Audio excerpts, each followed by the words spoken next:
Who are you calling, Miss Kublik? My sister. She'll want to know what happened to me. Wait a minute. Let's talk it over first. Just what are you going to tell her? I haven't figured it out exactly. Well, you better figure it out, exactly. Suppose she asks you why you didn't come home last night. I'll tell her I spent the night with a friend. Who? Someone from the office. Where are you now? In his apartment. In his apartment? In her apartment. What's your friend's name? Baxter. What's her first name? Miss? When are you coming home? As soon as I can walk. Something's wrong with your legs? No, my stomach. Your stomach? They had to pump it out. Miss Kublik, I don't think you ought to call anybody. Not till you get the chewing gum out of your head. They'll be worried about me. My brother-in-law might be calling the police. That's why we have to be careful. We don't want to involve anybody. After all, Mr. Sheldrake's a married man. Thanks for reminding me. I didn't mean it that way.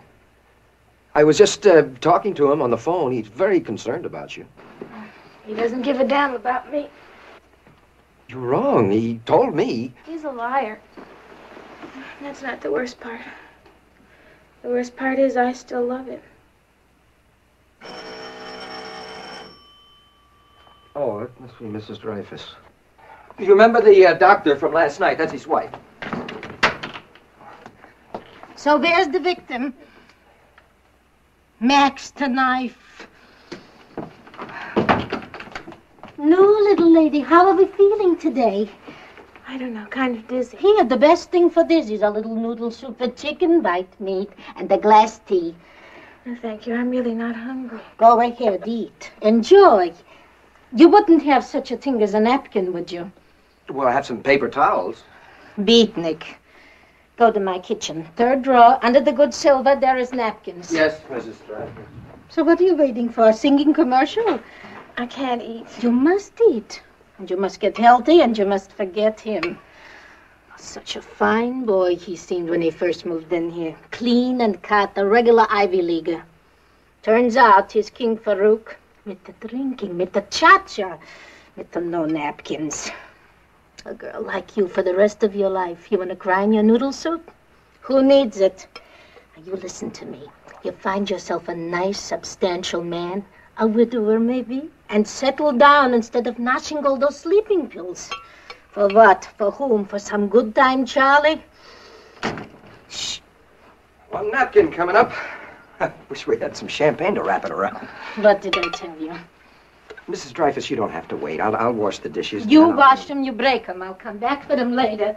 If he makes trouble, give me a yell. She doesn't seem to like you very much. Oh, I don't mind. As a matter of fact, I'm sort of flattered. Did anybody think a girl like you would do a thing like this over a guy like me? Did you find something here? An envelope? Yes, I've got it. Don't you think we better destroy it so it won't fall in the wrong hands? Open it.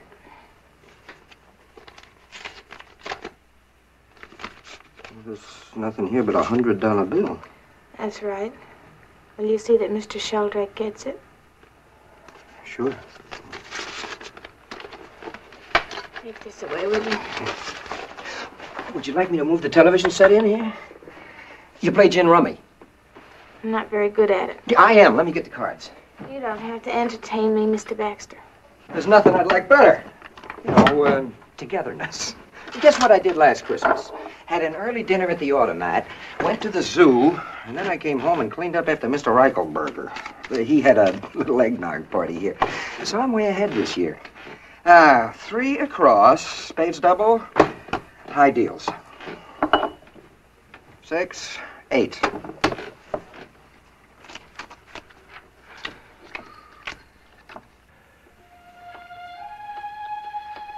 I think I'm going to give it all up.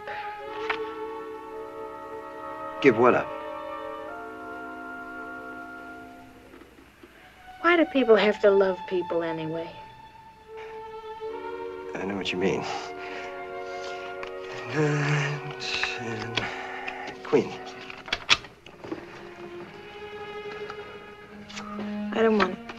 Pick a card.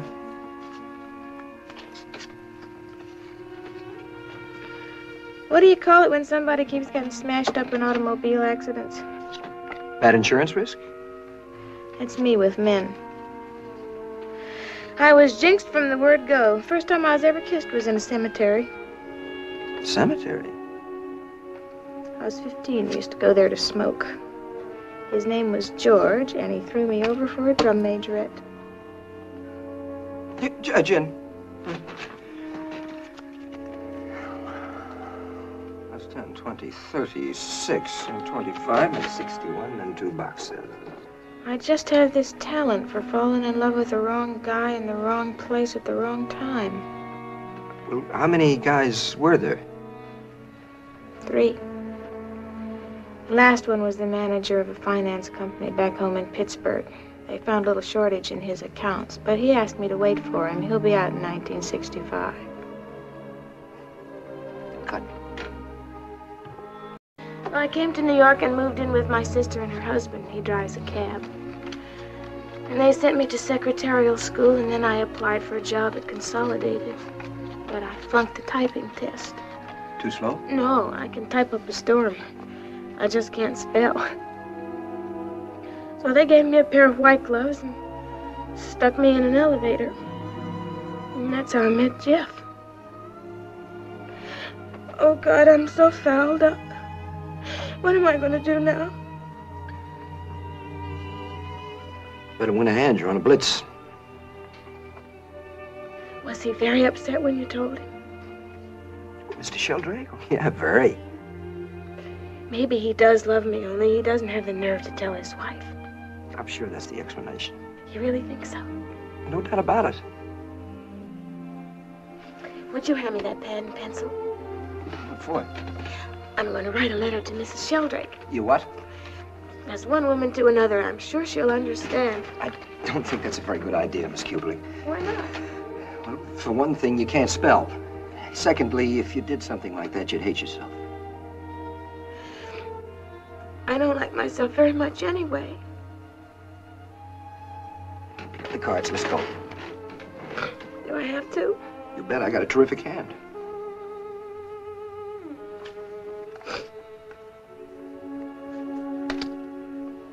You really want to discard that? Sure. Jen.